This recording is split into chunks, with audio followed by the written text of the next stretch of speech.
The King of the World. James Cameron was the big winner at Oscar night in Los Angeles in March 1998. His 1997 movie was named Best Picture, winning 10 other Oscars too. As Cameron held up the Oscar, he repeated a famous line from the movie, "I'm the King of the World."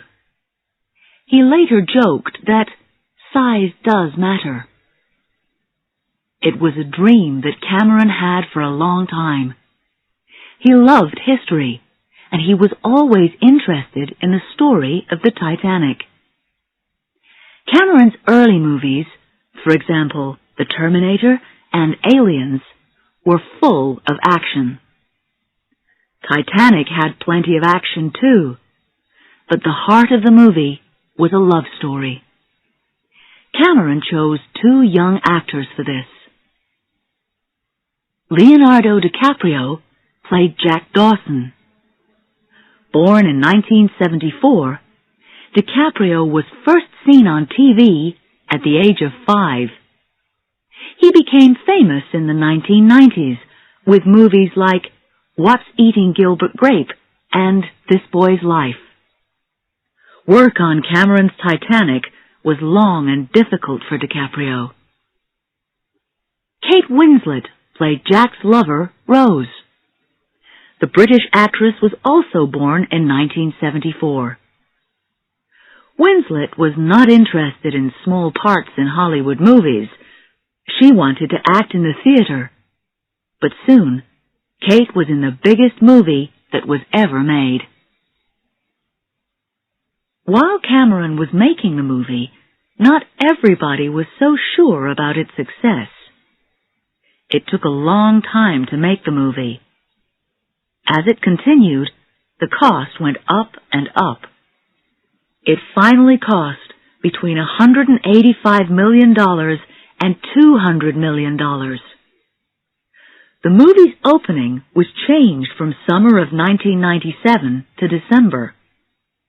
Many newspapers and magazines wrote stories about the movie, like Titanic Sinks. Titanic was more expensive than any other movie. For the first part, Cameron filmed the real Titanic at the bottom of the ocean. He had to go down to the ship in a submarine 12 times. Cameron filmed most of the movie on a model that was almost as big as the Titanic. He wanted everything on the ship to be like the real Titanic. Clothes, furniture, machines, everything had to be exactly right. Not all newspapers and magazines liked the movie. One called it Dead in the Water. But people around the world loved it. The world's most expensive movie became the biggest success. It earned over $1,600 million. The biggest ship in the world. The biggest and the best. In the 1900s, more and more people wanted to travel across the Atlantic Ocean. The ships became bigger and better as ship companies fought hard for customers. In 1907, the White Star Line decided to build the biggest and the best of all. The company planned to make 3 ships. Their names said a lot about them: Olympic, Titanic, and Gigantic. Next to the Titanic, most other ships seemed small. It was 269 meters, 882 feet long. At the time, the tallest building in the world was only 229 meters, 750 feet. Everyone thought that the ship was also very safe. There were 16 compartments. In an accident, big metal doors could close, and then no water could get from one compartment to another. The ship was even able to float with the first 4 compartments full of water. the Titanic became the famous, unsinkable ship. Nobody seemed to worry about another important fact. The ship could carry more than 3,000 passengers, but it only had lifeboats for 1,178 people. Lifeboats. There were 20 lifeboats on the ship. Bridge. The ship's bridge gave the captain and officers a good view. Compartments. There were 16 compartments on the ship. Decks. The ship had 9 different decks. The top one was the boat deck. That ship is going to sink. Can some people see the future? Can dreams ever show what is going to happen? A few strange things happened before the Titanic sailed for the first time in 1912. Strange books. In 1898, Morgan Robertson wrote a book called Futility or the Wreck on the Titan. The book told the story of a ship crossing the Atlantic. It hit an iceberg and sank. Almost all of the passengers died because there weren't enough lifeboats. 6 years earlier, in 1892, William T. Stead wrote From the Old World to the New. In that story, too, a ship hit an iceberg and sank. Another ship picked up the survivors. The captain's name was E. J. Smith, the name of the Titanic's captain. 20 years later, Stead traveled on the real Titanic. He didn't survive. Dreams and bad feelings. The Edelmans were planning to return to America on the Titanic. Suddenly, Mrs. Edelman had a terrible feeling of danger. She and her husband didn't travel on the Titanic. Mrs. Blanche Marshall watched the Titanic from an island near Southampton. That ship is going to sink before it reaches America, she said. I can see hundreds of people in the icy water.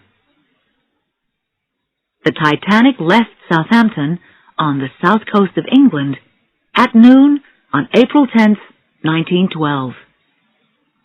Even at the start of the trip, the Titanic had bad luck. There was almost an accident in the first minutes of the trip. The danger passed, but for some people, this was a bad start to the famous ship's first trip across the Atlantic. Some people said, it's bad luck. A. The Titanic sailed past 2 other ships, the Oceanic and the New York. B. Because the Titanic was so big, the New York was pulled closer toward it.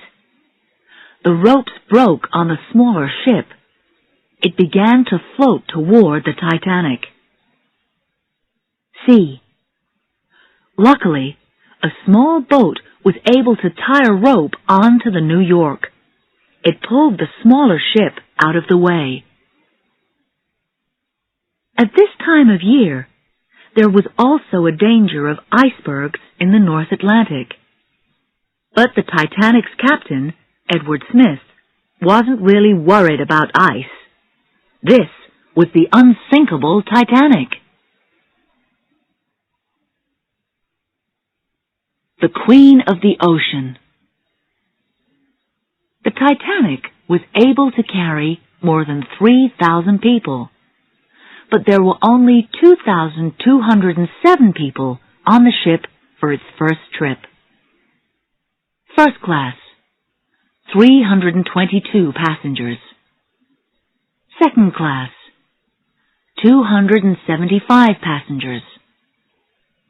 Third class, 712 passengers. Crew, 898 people. The different classes didn't mix on the ship. They slept, lived, and ate on different decks. Of course, the first-class passengers were on the higher decks. The second-class passengers were in the middle. Then came the third-class passengers at the bottom. First class.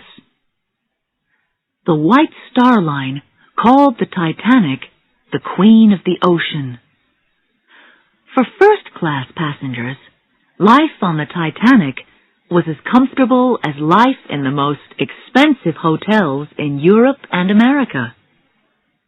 There were hundreds of servants to look after them. Their private rooms were large and comfortable. They could enjoy a swimming pool, a library, Turkish baths, and excellent restaurants and bars. Some of the richest people in the world were on the ship. In fact, American John Jacob Astor IV was possibly the richest of all. In 1912, he had $87 million. That is more than $1,500 million today.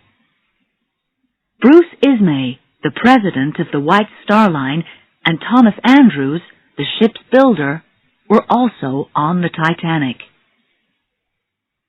Second class. Life for the passengers in second class was comfortable too. In fact, second class on the Titanic was as nice as first class travel on many other ships.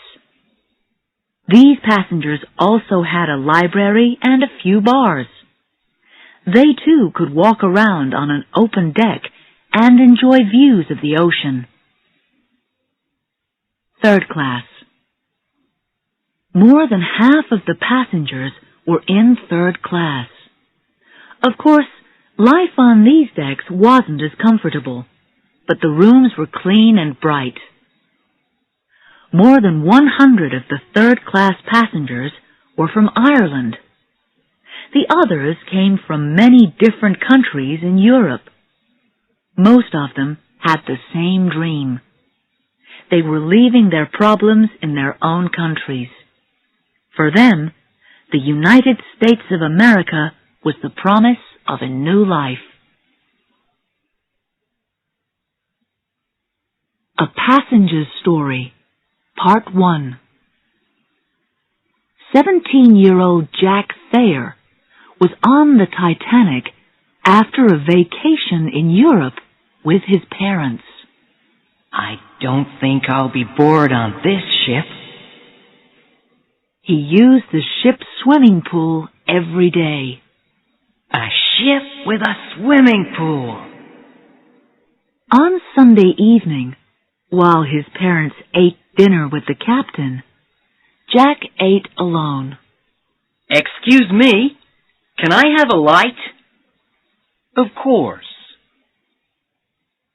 The two young men talked for a long time.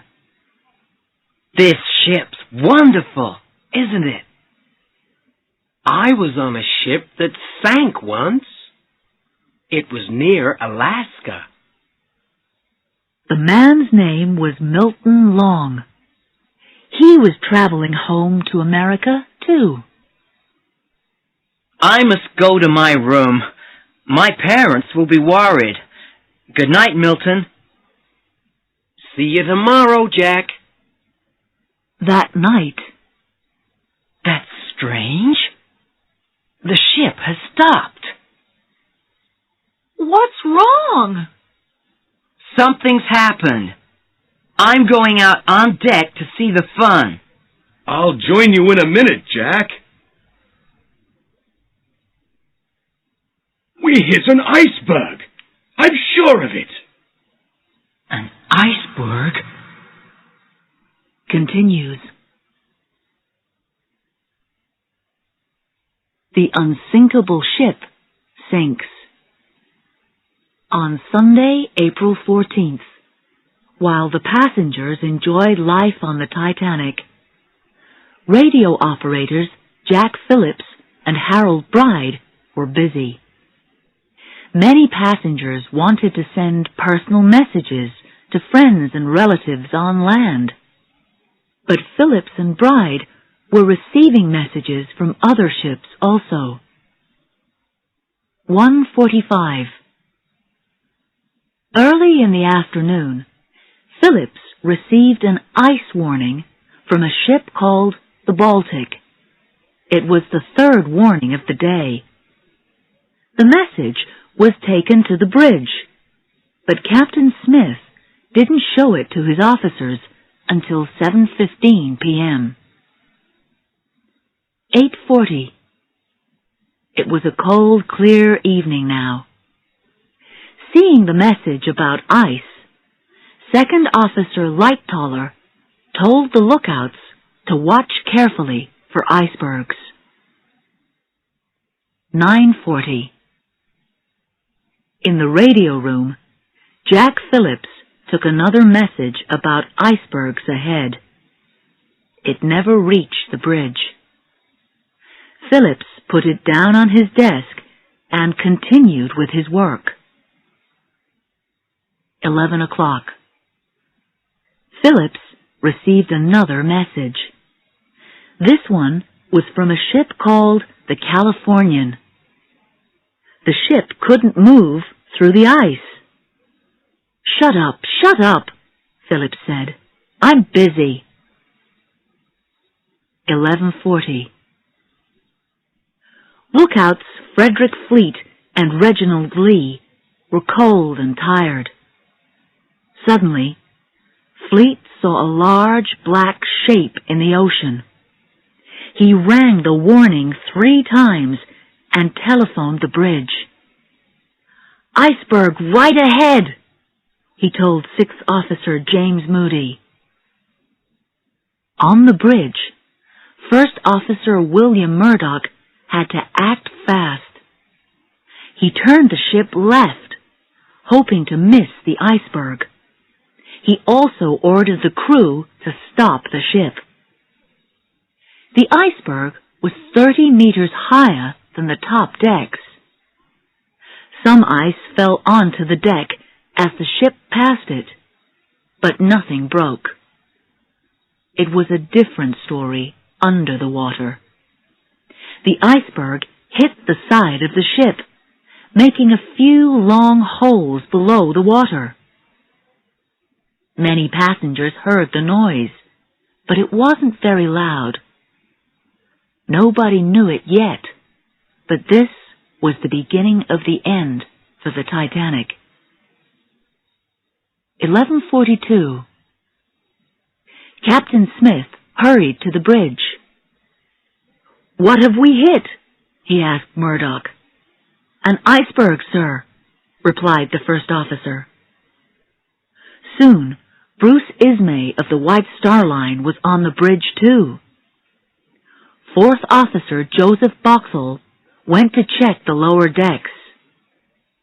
15 minutes later, he reported, "Water is coming in." 12 o'clock. Captain Smith and the ship's builder, Thomas Andrews, went below to check. Andrews immediately understood the terrible danger.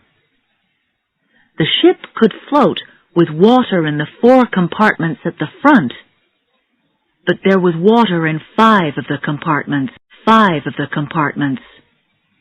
There was no hope. The Titanic was sinking. 12:05. There was only one thing that Captain Smith could do now. Just after midnight, he ordered the crew to prepare the lifeboats. Women and children first. After Smith gave the order, the crew started to wake the passengers. They told them to put on their lifebelts and warm clothes. Passengers should go to the boat deck. At first, many of them didn't believe the danger. Of course, The Titanic couldn't sink. Some of the first lifeboats were almost empty. There were 12 people in one boat for 70 people. As the front end of the Titanic sank lower and lower in the water, more passengers began to understand the danger. But they still didn't know the most terrible fact of all. There were more than 2,200 people on the Titanic, but the ship had lifeboats for only 1,178. Parents said goodbye to their children. Husbands kissed their wives for the last time. One woman's husband told her, "You go, I will stay." The lifeboat left, and she never saw him again. First-class passenger Molly Brown was put into the third lifeboat, and she helped to get the boat away from the ship. Later, she saved a dying man, keeping him warm with her coat. An old woman, Mrs. Ida Strauss, decided not to go into a lifeboat. She couldn't leave her husband. "We have lived together, and we will die together," she said. One man put on women's clothes and tried to get into a lifeboat. The officer sent him away angrily. Third-class passenger Minnie Coots didn't have enough lifebelts for her 2 sons. One of the crew gave his lifebelt to her. "There," he said, "if the boat goes down, you'll remember me." By 1 o'clock, the danger was clear to everybody. Now there was no problem filling up the boats, and the officers had a different problem. They had to keep people away. Guns were given to the officers on the boat deck. "Come quick!"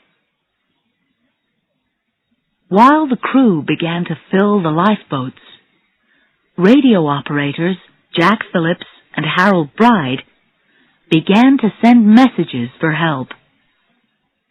Their message was CQD. Come quick, danger. At first, Phillips and Bride weren't worried. They even made jokes as they worked. "You'll see your first iceberg," said Phillips with a laugh. "The Americans will enjoy it," answered Bride. "They all like to have ice in their drinks." The first replies came from ships that were too far away. Then Phillips heard from the Carpathia. The ship was traveling from New York to the Mediterranean. The Carpathia's radio operator, Cyril Evans, couldn't hide his surprise. He immediately told Arthur Rostron, the captain of the Carpathia. Then he called the Titanic again. The Carpathia was turning around. It was coming to help. But there was a problem.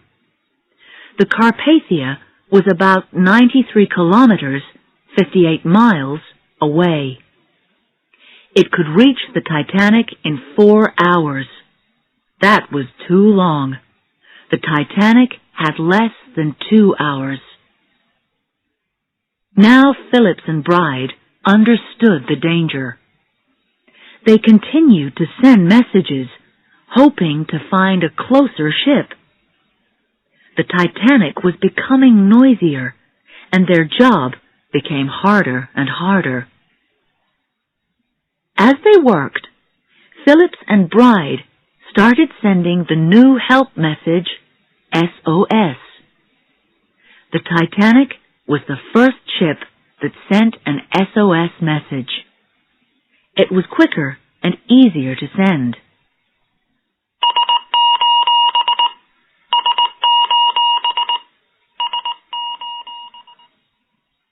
Morse code SOS.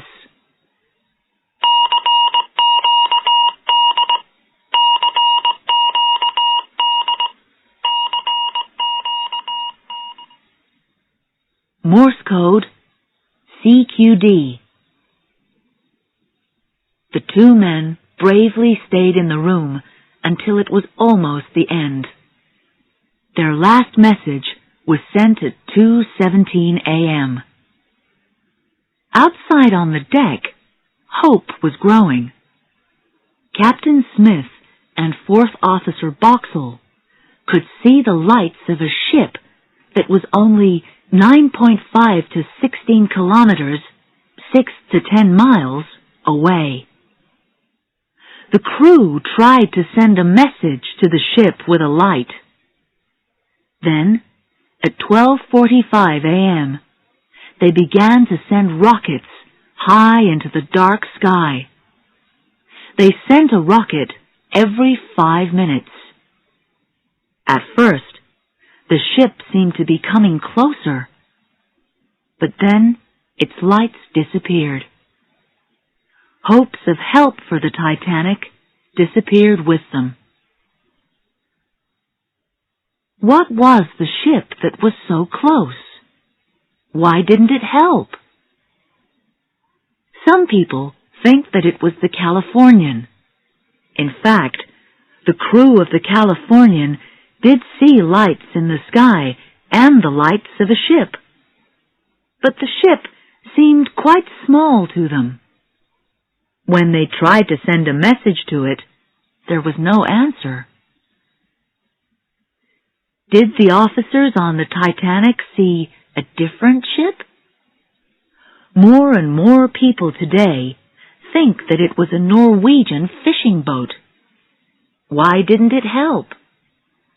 Maybe it was breaking the law by being in the area. Well, boys, do your best.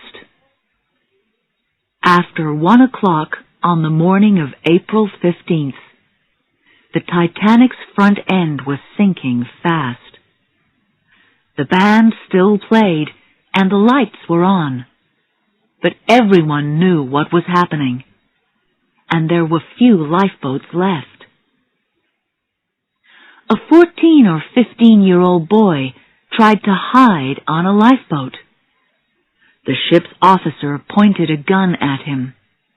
"Be a man," he said. The boy left the lifeboat. When one lifeboat hit the water, its ropes were still joined to the ship. Before it could get away, another lifeboat began to come down on top of it. Luckily, a crewman cut the ropes with a knife in time. Was it true? Many people believe that the third-class passengers were kept away from the boat decks. It is true that many of these passengers lost their lives. Some of the crew did try to help the third-class passengers to the boats. The job wasn't easy. Passengers had to go up the ship's many decks. Many of them didn't speak English. They didn't understand the danger. Some refused to follow the crew and stayed on their deck. Some doors were locked by the crew. Nobody really knows why. Were they following orders? Were they just afraid? But women and children from third class were sent to the boat deck. The most crowded lifeboat left at 1:25 a.m., with 70 people in it. Most of them were women and children from third class. But the men were still kept away from the boat deck. When they reached it at last, it was too late. Almost all the lifeboats were gone. By 2 o'clock, the water was just below the boat deck. When the crew were preparing the next lifeboat, a crowd tried to climb into it. Second Officer Lightoller stopped them by waving his gun. The crew made a wall with their bodies while women and children got into the boat. Now only 2 small lifeboats were left. Each boat could hold 47 people. They were still tied to a roof on the deck. While the crew tried to free these last boats, Captain Smith shouted to them, "Well, boys, do your best for the women and children." Then he told them to save themselves. There was still more than 1,500 people on the ship. Many of them looked for ways to survive. Others prepared to die. First-class passenger Benjamin Guggenheim came on deck in his dinner suit. "We've dressed up in our best and are prepared to go down like gentlemen," he said. At around 2:10 a.m., Wallace Hartley told the musicians in his band to save themselves. All 8 musicians chose to stay with Hartley, and they played a final song together. Suddenly, the front of the ship moved more quickly down into the water. A big wave began to move up the boat deck. The end was here. A Passenger's Story, Part 2. I can't believe that the band is still playing. Jack! Milton, what have you done to this ship? This is serious, Jack. They're putting women and children into the lifeboats. Come this way. Then, there are too many people. Where are my parents? I can't see them. the friends watched as lifeboat after lifeboat left. Soon, the end was near. Look! He's tying chairs together. Climb up here. This is it, Jack. Good luck.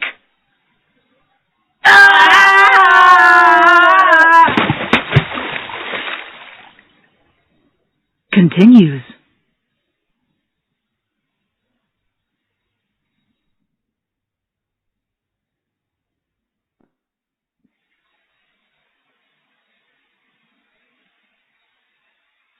It seemed a dream.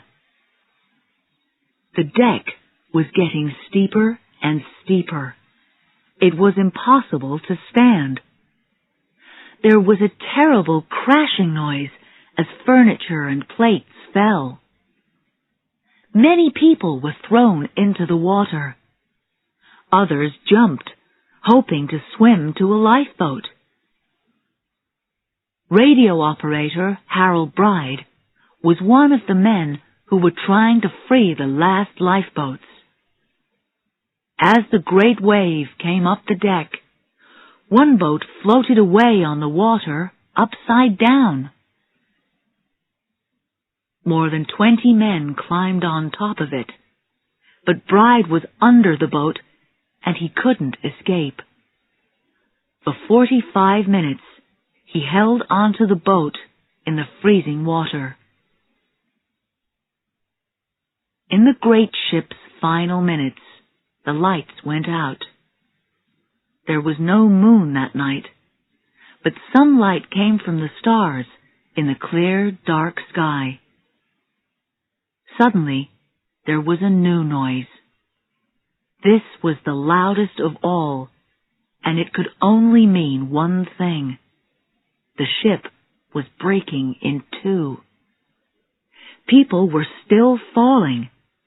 Others chose to jump now. One passenger spoke of the last seconds as the ship sank.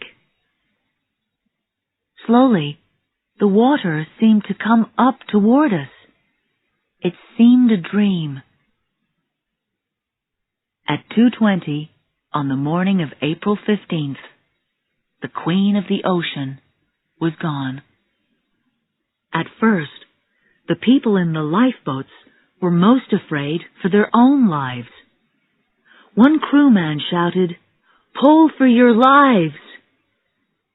But they had to decide what to do. The Titanic was gone, and hundreds of people were in the icy water of the North Atlantic.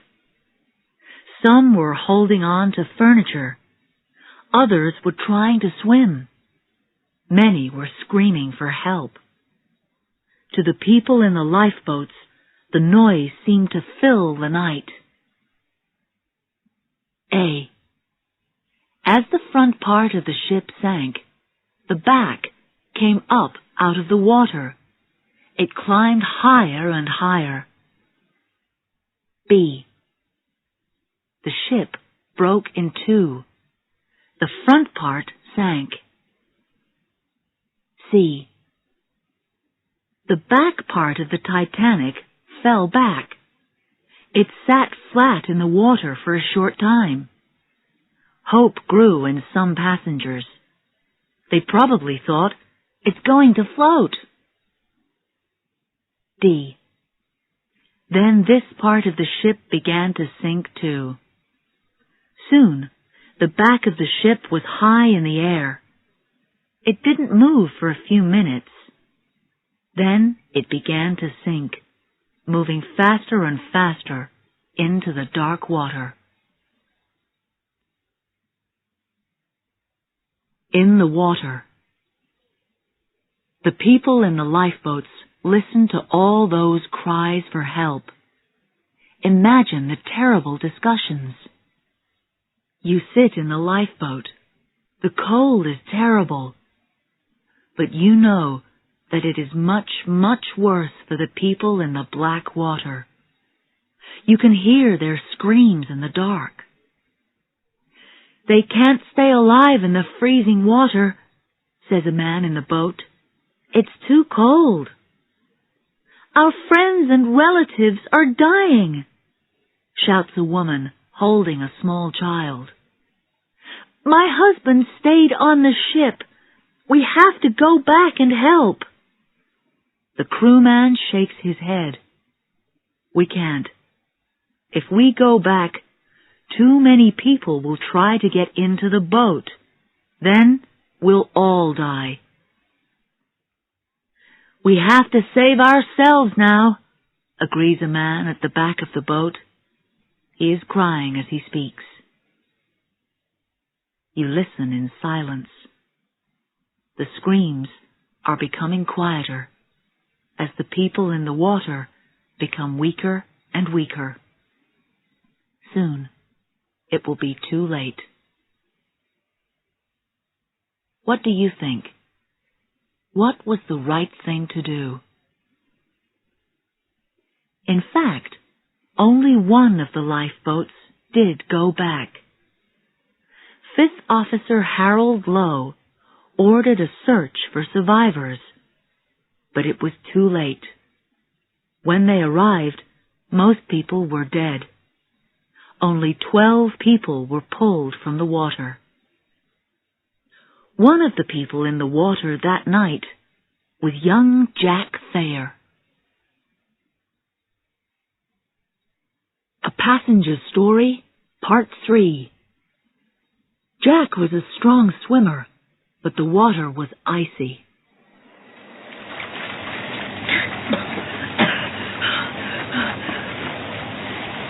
I can't believe it! The ship is breaking in two!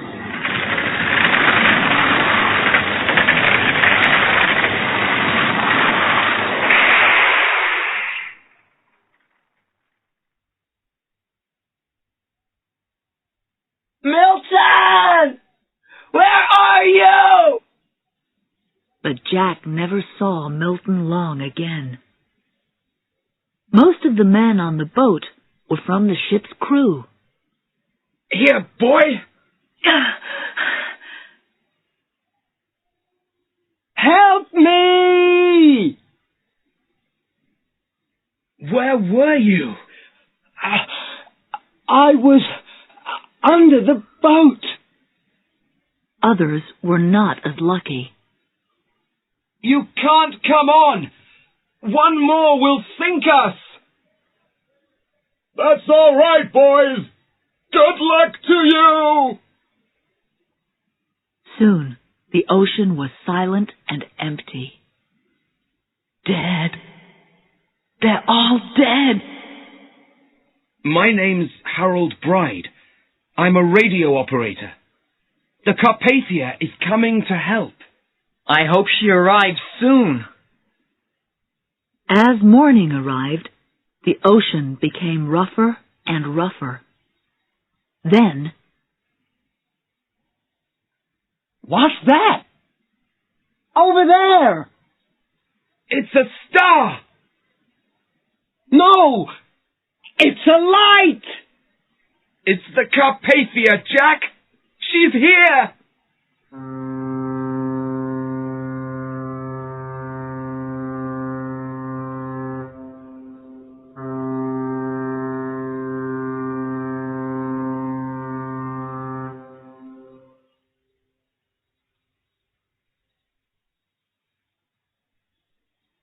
the Carpathia arrives. When he received the Titanic's SOS message in the night, Captain Rostron of the Carpathia ordered his ship to go as fast as possible. There was a lot of ice in the area, but Rostron was a good captain. The Carpathia saw a rocket from one of the lifeboats at 4 a.m., less than 2 hours after the Titanic sank. It wasn't easy to find all of the survivors. The lifeboats covered a 6.5-kilometer, 4-mile area. It took Rostron and his crew 4 hours to pick up everybody. People in the boats waved and shouted. Some burned letters and papers so the Carpathia could see them. Captain Rostron ordered his crew to count the survivors. They counted 705. Later, people guessed 711 or even 757 survivors. That meant that more than 1,500 of the Titanic's passengers and crew died. Who lived and who died? Bruce Ismay, the president of the White Star Line, escaped in one of the last lifeboats. Thomas Andrews, the ship's builder, died with the ship. He never even put his lifebelt on. Captain Smith didn't survive. There was a newspaper story about him saving a baby in the water. It probably wasn't true. Harold Bride lived. He even worked in the radio room as the Carpathia sailed to New York. Jack Phillips wasn't as lucky as Bride. He swam to a lifeboat but died of cold in the night. Second Officer Charles Lightoller survived. He was the last survivor who climbed onto the Carpathia. Wallace Hartley and the musicians in his band went down with the ship. Molly Brown lived and became famous for her bravery on the night of the disaster. In 1960, there was even a musical play about her, The Unsinkable Molly Brown. Jack Thayer found his mother on the Carpathia. His father died on the Titanic. He later wrote a letter to Milton Long's parents, describing their son's last hours alive. First class. Men, 54 lived. 119 died. Women and children, 145 lived. 10 women and 1 child died. 60% survived. Second class. Men, 15 lived. 142 died. Women and children, 104 lived. 24 died. 42% survived. Third class. Men, 69 lived. 417 died. Women and children, 105 lived. 119 died. 25% survived. The crew. Men, 194 lived. 682 died. Women, 20 lived. 3 died. 24% survived. The world cries. At first, as the Carpathia traveled back to New York, no messages were sent to the waiting world. Some newspapers, still believing in the unsinkable ship, got the story completely wrong. In their news stories, the Titanic was safe and all the passengers were alive. When the news was finally known, sadness and surprise were felt around the world. 10,000 people were waiting when the Carpathia arrived in New York on the evening of Thursday, April 18th. Through newspapers and radio, the eyes of the world were on the ship and its survivors. Even after the terrible accident, things were very different for first class and third class passengers. The survivors from first class were taken to the best hotels in New York, but the passengers from third class were in a new country without any money or clothes or any of their things. Back in the North Atlantic, a ship was picking up dead bodies from the ocean. In the next 6 weeks, 328 bodies were found. The crew of the Mackay Bennett didn't know who most of them were, but they did know John Jacob Astor IV, possibly the richest man in the world. He was carrying a big gold ring, a gold watch, and a lot of money when he died. None of it helped him. In Britain and the U.S., people were angry about the disaster. Many questions were asked. Why didn't Captain Smith act on warnings about ice? Why did Bruce Ismay survive when his passengers died? Why didn't the Californian help when they saw rockets? Did a Norwegian fishing ship turn away from the Titanic? Why weren't there lifeboats for all the passengers? The Mystery Children.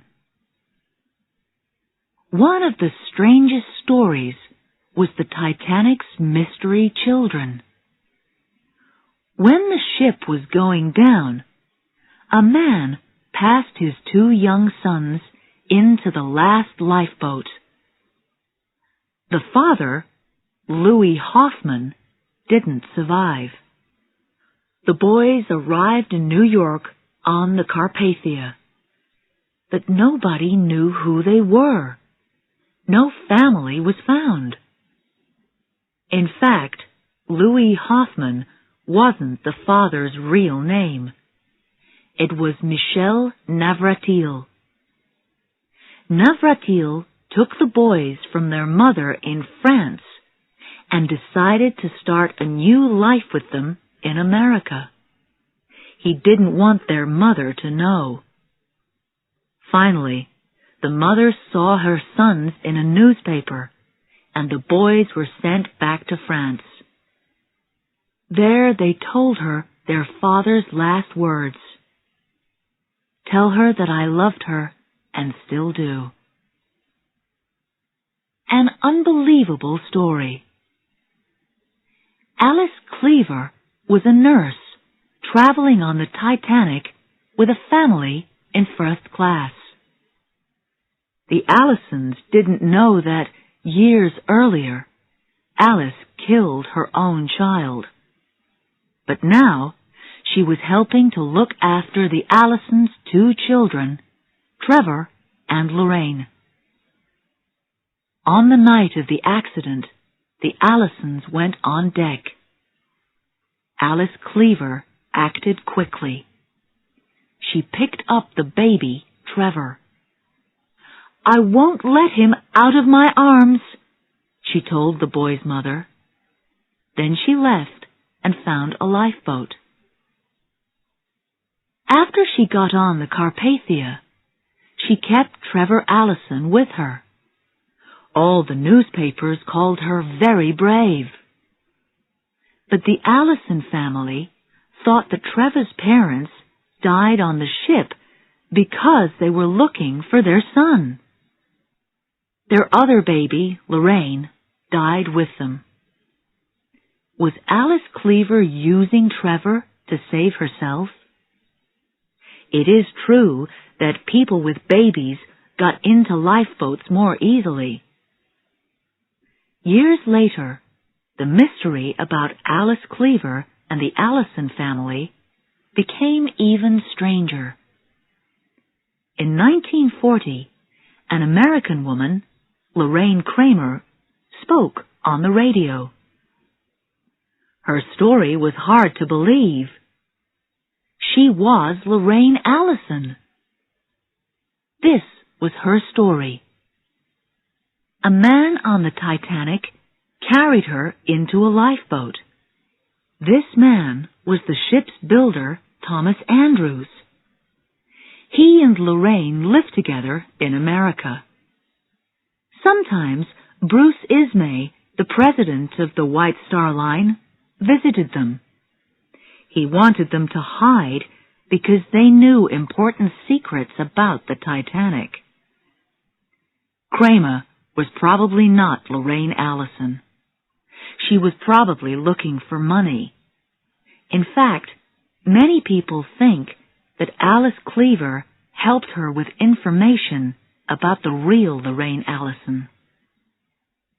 Interest in Lorraine Kramer's story showed that years after the accident, people were still interested in the Titanic.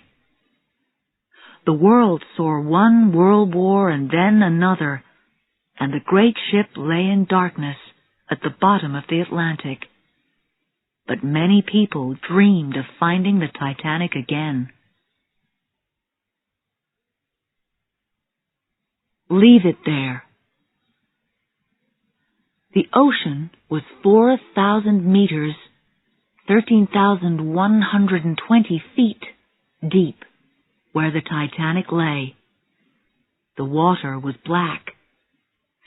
Some people tried to find the ship, but without success. In 1985, Robert Ballard and Jean Jarry were looking for the ship. There were 23 crew and 23 scientists on their ship, the Cunard. The team was using a submarine without a crew to search the bottom of the ocean. They worked for weeks and found nothing. Then, on September 1st, they saw pieces of metal on the ocean floor. Soon, They couldn't believe what the camera was showing them. There was a big, dark shape in the water. It was the front part of the Titanic. The crew and scientists of the Cunard were silent for a minute as they remembered the dead of the Titanic. When the ship was discovered, some of the mysteries of the Titanic were solved. The front part of the ship lay 600 meters, 1,970 feet, from the back. So the Titanic did break in two as it sank. Before the ship was discovered, people weren't sure about this. The ship sank 21 kilometers, 13 miles, from the position that Jack Phillips and Harold Bride gave on the radio. Ballard and his team returned the next year to look at more of the ship. All of the wood was gone, but some things on the ship looked almost new. Ballard's pictures of the Titanic became very famous. But Ballard didn't bring anything up from the Titanic. He wanted to leave it all at the bottom of the ocean. In 1987, the ship was visited by a team with a different idea. This time, the scientists went down in the submarine. They brought 1,800 things up from the Titanic. A box from the ship was even opened on a French TV show. It was empty. Many of the survivors were angry about all of this. When Ballard was asked for his opinion, he said, in a word, sad. This didn't stop the French team returning a few years later. They brought 3,600 things up from the Titanic. What will the future of the Titanic be? One businessman wants to sell trips to the ship. Will anyone ever bring the ship back up from the bottom of the ocean? Survivor Ava Hart hoped not. Before her death in 1996, she said, "Leave it there." The Titanic on film.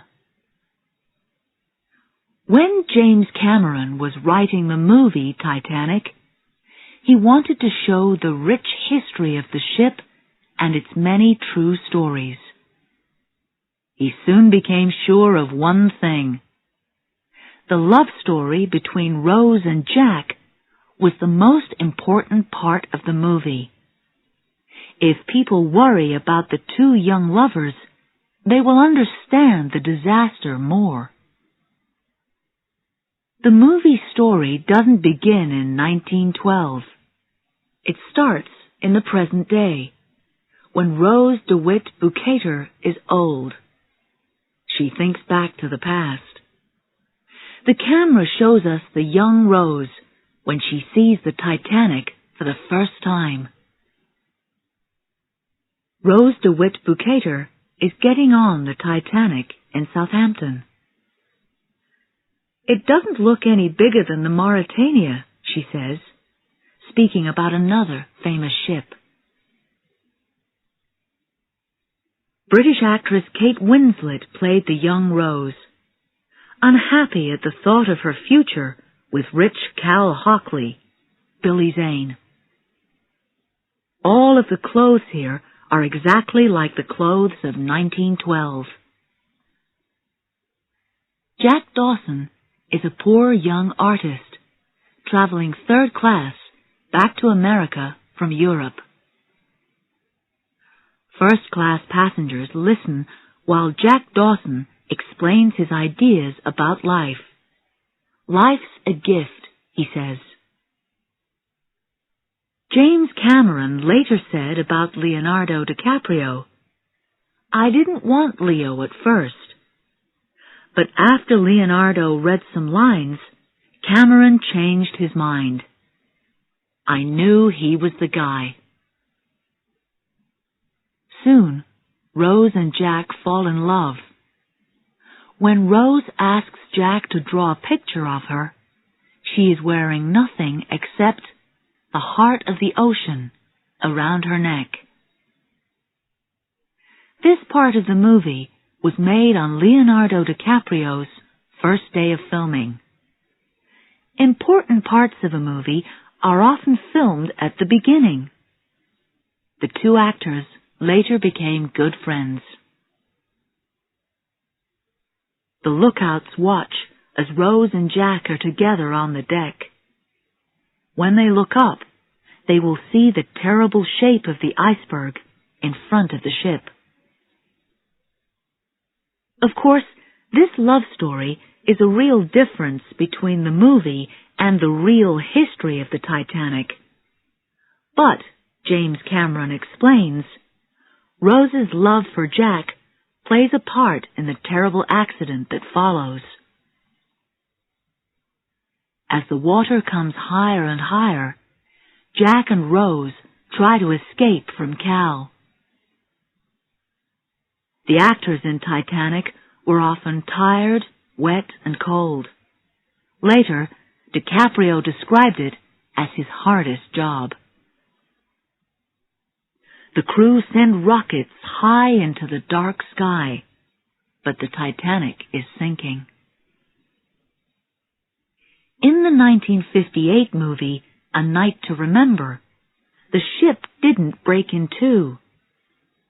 Because of Ballard's work in 1985, Cameron and his team knew more about the ship's last seconds. Jack Dawson, Rose DeWitt Bukater, and Cal Hockley weren't real people. But many of the people in the movie did exist. The movie shows Captain Smith and most of the ship's officers. First-class passengers Molly Brown and Benjamin Guggenheim. Bruce Ismay, the president of the White Star Line, and Thomas Andrews, the builder of the ship. Jack Phillips and Harold Bride in the radio room. In the movie, Jack Dawson says that the cold water feels like knives. These words come from one of the real survivors. Cameron read what many of the survivors wrote about Titanic. He used some of their words when he wrote the movie. It was important to James Cameron to show these real people. He carefully planned the story so everything happened in the movie at exactly the right time. Try watching Cameron's movie again after reading this book. Can you see all of the things that are true? But there are some mistakes in every movie. While Jack and Rose are walking on the deck, you can see a small hill with a building on it behind Jack, but they're in the middle of the Atlantic Ocean. As Rose finishes her story to Brock Lovett and his crew, the last line of her story is, "He exists now only in my memory." Later, she throws the heart of the ocean into the Atlantic. At the very end of the movie, we see Rose back on the Titanic. She is young again, and Jack Dawson is waiting for her. The two are together again. James Cameron says that people always ask him about this. Is Rose dreaming, or is she dead? Cameron's answer? You decide. The world woke up. After Cameron's movie, more and more people became interested in the story of the Titanic.